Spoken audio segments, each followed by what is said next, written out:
Mind-blowing, forbidden archaeology. According to contemporary evolutionary theory, we Homo Sapiens evolved in Africa roughly between 250,000 and 200,000 years ago, migrating around the world from there. But the Vedic understanding of time is very different. There are yuga cycles, each lasting 4.32 million years. About 71 of these cycles makes up a manvantar, and 14 manvantars occurs just within a single day of Lord Brahma. The Puranas described events said to have taken place millions of years ago. According to these texts, humans did not evolve from primitive ancestors in Africa, but rather descended and spiritually devolved from higher beings within each of the yuga cycles. Naturally, one might ask, where's the physical evidence for this? Many Puranic stories are set in other dimensions and other planets. And even when it comes to ancient humans on Earth, millions of years is easily long enough to disintegrate the vast majority of artifacts. But surely there should still be some earthly evidence supporting the Vedic worldview. Actually, there is. But first it's important to understand the principle of the knowledge filter. Only a tiny fraction of the Earth's surface has ever been excavated, and when discoveries don't fit into the accepted scientific framework, they often tend to be suppressed or even ignored, simply because they challenge the dominant paradigm. However, books such as Forbidden Archaeology by Michael Kramer and Richard Thompson bypassed this filter. They present a catalogue of archaeological findings that point to a far, far greater antiquity for humankind. The rest of this video will summarise some examples from the United States, France, Britain and South Africa. It might seem puzzling that some countries have far more examples to hand than others. This doesn't mean that the very ancient human activity was limited to those regions. It's simply that in 19th and 20th century Western countries there were greater opportunities for such finds. Due to more funding for archaeology, developed infrastructure and extensive industrial activity. And note that millions of years ago the continents were quite different. Anyway, in 1830 letter-like shapes were discovered within a solid block of marble from a quarry near Philadelphia from a depth of about 70 feet. The characters on it were clearly made by intelligent humans, tens of millions of years ago. In June 1884 there was a curious report in the London Times. Some workmen were quarrying a rock about a quarter of a mile from Rutherford Mill in Scotland. A golden thread was discovered embedded in the stone at a depth of 8 feet. It was reported to be within 320 to 360 million years old. In 1884, Sir David Brewster reported that a full nail had been discovered completely embedded in a block of sandstone within the Kingoody quarry, also in Scotland. The stone is between 320 to 360 million years old. In 1880, a farmer in Colorado brought coal to light his fireplace, sourced from a mine at a depth of 90 meters. Inside was a ring.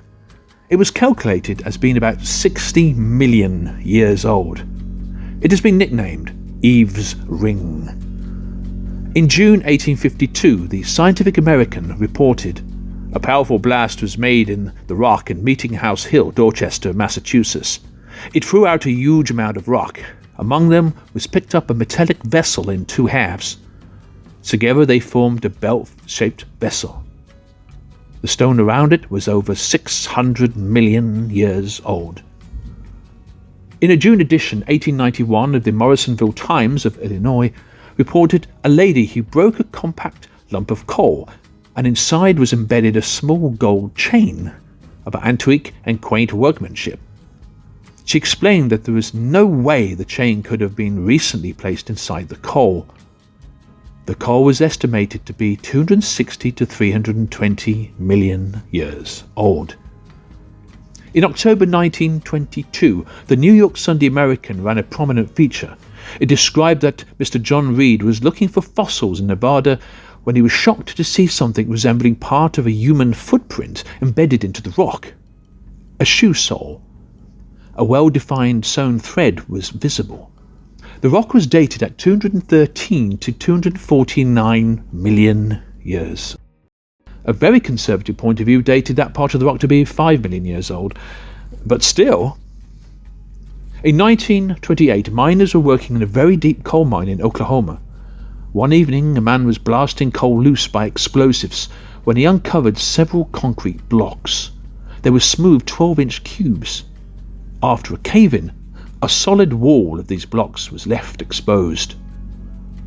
About 120 yards away, another miner struck the same wall, or one very similar.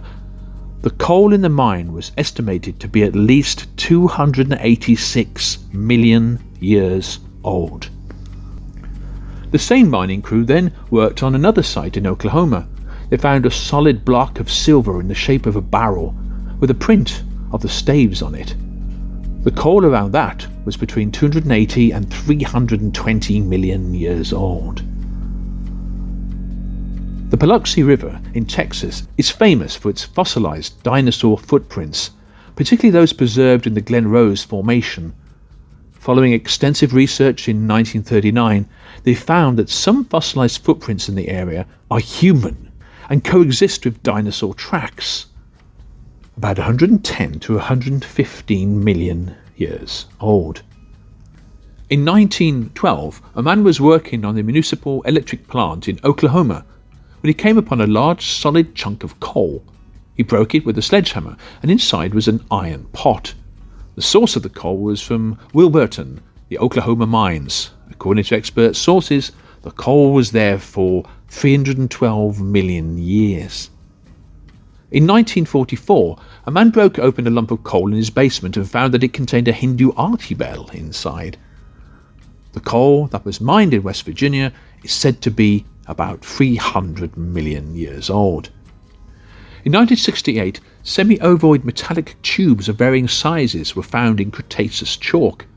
The chalk bed, exposed in a quarry of Saint-Jean-du-Livier, France, is estimated to be at least 65 million years old.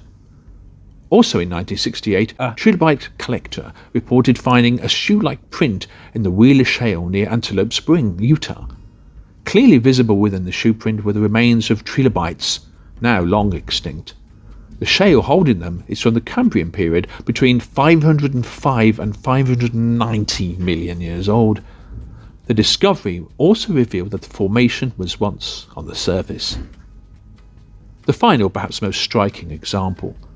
Over the period of decades, South African miners have found hundreds of curious metallic spheres. They were of two types. One of a solid bluish metal with white flecks, and others which are hollow balls filled with white spongy centres.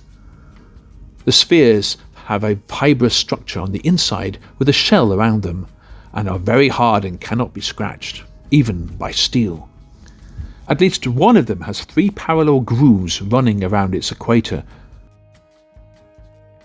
They were found in the Precambrian mineral deposit, said to be 2.8, nearly 3.1 billion years old. The issue here is that according to the Puranas, this day of Lord Brahma began about 2 billion years ago, and at that time was preceded by 4 billion years of his night, when we wouldn't expect there to be much intelligent life on Earth. But remember, dating methods of such objects can only be approximate. We just know that the spheres are very, very old.